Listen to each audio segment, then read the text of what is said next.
warbixintu waxay ku saabsan tahay duqeymada diyaaradaha ee Mareykanka uu ka geysanayay dalka Soomaaliya labadii sano ee la soo dhaafay.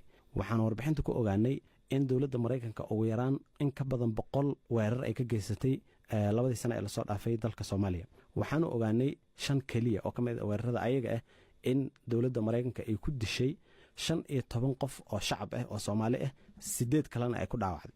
Mareykanka markasta oo ay duqeymo Soomaaliya ka geystaan waxay soo saaraan war saxaafeed ay ku sheegayaan in duqeym dhacday laguna dilay rag al-shabaab ka tirsan oo yiraahdaan waxaan xaqiijinay inuusan shacab dhiman. marka idinku waxa aad keenaysaan ma cadeyn ka duwan ba?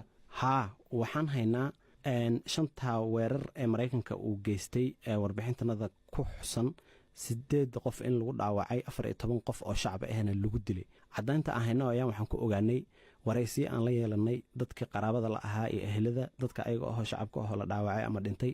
waraysi aan la yeelanay dhakhaatiir oo na xaqiijiyay dadka ayaga in lagu daaweeyay isbitaaladooda. waxaanu qiimeynay sawirro dayax gacmeed oo la qaaday xilligii weerarka uu dhacay oo tusay godadkii waaweynaa ay diyaaradda u geysatay meeshii weerarka ka dhacay.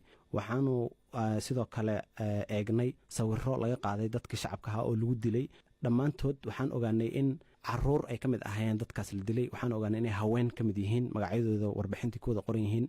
5 goobood oo Mareykanka uu ka qaaday weerarada ayaga waxaanu xaqiijinay oon ku beeninaynaa waxay ku andacoonayaan dawladda Mareykanka in ayna waxba ka jirin, oo ugu yaraan 5 weerar 16 qof oo shacab ahna lagu dilay, 8 qofna lagu dhaawacay. dadkan aad sheegteen inay dhinteen xagee bay ku dhinteen? dadkan 5 goobood ay ku kala dhinteen. tuulada la yiraahdo Dar es Salaam 3 nin oo waxa ku dhimatay beeraley oo habeen ayagoo beertooda falanayo oo beertooda ku dhex jiro oo hubaysneen oo dagaal ku jirin madfac lagu dhuftay. 3 qof halkaas ay ku dhinteen. 2 qof waxay ku dhinteen deegaanka loo yaqaan Faarax Wacays.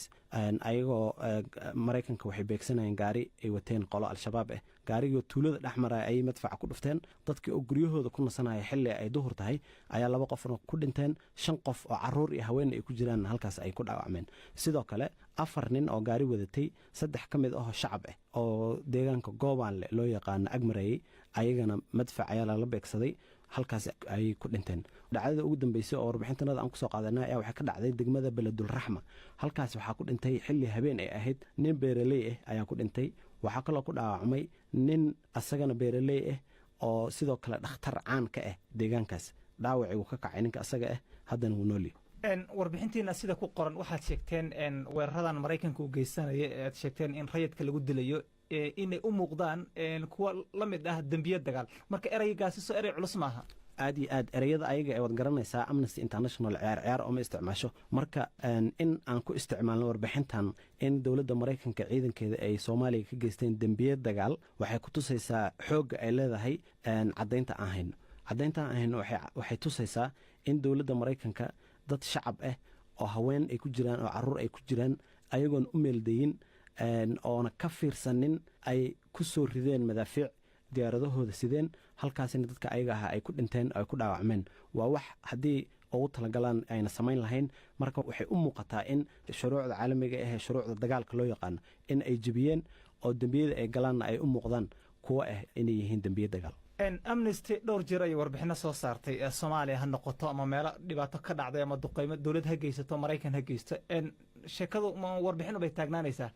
Amnesty International iyo dhammaan hay'adaha kale ee xuquuqda aadanaha u dooda marna kama daalayaan in dawladaha adduunka ay u sheegaan khaladaadkii sameeyaan. haatan dawladda Mareykanka waxaa looga baahan yahay in ay baaritaan degdeg ah oo madax bannaan ku sameeyaan eedeymahan aan u soo joodinay oo ay baaraan eedan ah in dad shacab ay ku laayeen qaarna ay ku dhaawaceen Soomaaliya oo ay xaqiijiyaan dadkii ka dambeeyay dagaaladan ayaga ah ee dadka laayay in maxkamad la hor keeno oo cadaalad la mariyo. sidoo kale in dadkii shacabka ahaa ee meesha lagu laayay ama lagu dhaawacay magdhow ku filan ay dawladda Mareykanka siiso. sidoo kale dawladda Soomaaliya waxaan ayadana ugu baaqaynaa iyo dawladda Mareykanka labadaba in ay sameeyaan qaab fudud oo dadka shacabka ah ay ku soo tabin karaan dhibaatooyinka soo gaaro marka duqeymada